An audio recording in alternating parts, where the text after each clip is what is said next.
મારા પદદર્શક ચેનલના ચાહક મિત્રો, આપ મને બહુ જ પ્રેમ કરો છો, એટલે જ તો તમે મારા વિડીયો લાઈક કરો છો, શેર કરો છો અને કોમેન્ટો પણ લખો છો. એ મને બહુ જ ગમે છે અને એટલે જ મારામાં એક નવો ઉત્સાહ, નવી પ્રેરણા જાગૃત થાય છે. આજે હું તમને પણ એવું જ કહું કે તમારા જીવનમાં રહેલી હતાશાઓ, નિરાશાઓ અને દુઃખદ બાબતો તમે ભૂલી જશો. તમારું નવું જીવન અષ્ટસિદ્ધિ નવનિધિથી સમૃદ્ધ થશે, સુખદ થશે અને તમારી વિચારસરણી પણ પોઝિટિવ થઈ જશે. એકવાર જંગલની અંદર એક મહાવત 4 હાથી લઈ અને મુસાફરી કરી રહ્યો હતો. આગળ જતા એક ગામ આવ્યું. ગામના ગ્રામજનો હતા એ વિચારવા લાગ્યા કે આટલા મસ્ત હાથીઓ છે, મહાબળવાન ને શક્તિશાળી છે, અને એના પગમાં આવું પાતળું દોરડું બાંધ્યું છે, તો હાથી કદાચ ગાંડા થઈને તોફાન કરે તો મુશ્કેલી ઊભી થાય. એક ઉત્સુક વ્યક્તિએ મહાવતને પૂછ્યું, એ ભાઈ, તમે બધાનો વિચાર કરો અને આ હાથીઓને મજબૂત દોરડાથી કે સાંકળથી એમના પગ બાંધો, નહીં તો ગમે ત્યારે ભાગશે, દોડશે અને બહુ મોટું નુકસાન કરી નાખશે. મહાવત હસવા લાગ્યો અને કહ્યું કે આ હાથી નહીં, પણ જ્યારે નાના બચ્ચા એટલે કે મદનિયા હતા ને, ત્યારથી જ મેં એમના પગમાં આ પાતળી દોરડી બાંધી, અને એ દોરડીથી મારા હાથીઓ વિચારે છે કે જ્યાં સુધી આપણા પગમાં દોરડી છે ત્યાં સુધી આપણે દોડી શકશું નહીં, કંઈ આગળ કરી શકશું નહીં. એમના મગજમાં એક એવી ગ્રંથિ બંધાઈ ગઈ છે કે આજે મોટા થયા ને એની એ દોરડી મેં બાંધી છે ને, છતાં પણ એ કદાપી દોડતા નથી, નુકસાન કરતા નથી. અહીંયા વાત છે હાથીના મગજની. એના મગજમાં એક એવો ભ્રમ થઈ ગયો છે કે આ દોરડું આપણાથી તોડી શકાય નહીં. મિત્રો, આપણા જીવનમાં પણ આપણે કેટલીક મનોવૃત્તિઓ, કેટલીક વિચારસરણીઓ, કેટલીક મનોગ્રંથિઓથી બંધાયેલા છે. પરિણામે મુક્ત મને પંખીની જેમ આપણે ઉડી શકતા નથી, આપણો વિકાસ કરી શકતા નથી, જીવનને માણી શકતા નથી.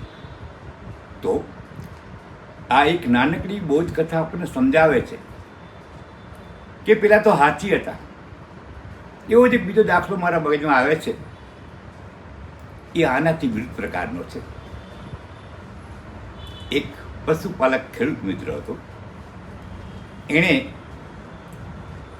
તાજી જન્મેલી ભેંસની પાડી હતી, એને બહુ પ્રેમ કરતો હતો અને દરરોજ એ પાડીને ઉચકી અને ઘરમાં લઈ જાય, આ એનો નિત્યક્રમ બની ગયો હતો. ધીમે ધીમે એ પાડી મોટી કદાવર ભેંસ બની. પેલાનો નિત્યક્રમ ચાલુ હતો એટલે એને એ ઉચકી અને ઘરમાં લઈ જાય. થોડા દિવસ થયા અને પાડોશી આવ્યો. પાડોશી આવીને કહે છે કે મારી ભેંસ છે ઊંચી થતી નથી, આવીને તું તો તારી ભેંસને ઊંચી ઘરમાં લઈ જાય છે. પેલો ગયો, ભેંસ એનાથી ઉચકાઈ નહીં. તરત પેલા પાડોશને ખ્યાલ આવ્યો કે આ એનો નિત્યક્રમ હતો. એના મગજમાં હતું કે હજી આ ભેંસની પણ પાડી છે એટલે એને ઉચકી શકતો. મિત્રો, તમે પણ વિચારો કે જગતની અંદર impossible is a word in the dictionary of food. બીજું વાક્ય યાદ રાખજો, main is his own architect. તમે પણ જે ધારો એ કરી શકો છો. લાઈફ એટલે શું? What is life? Life is done by us. આપણે જાતે જે બનાવીએ ને એ આપણું જીવન છે. કોઈના કહેવાથી, કોઈની વિચારસરણી પ્રમાણે, કોઈના મનોમંથનથી આપણે આપણું જીવન બનાવવાનું નથી.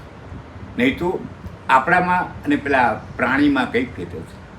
મનુષ્ય એ બુદ્ધિશાળી વ્યક્તિ છે.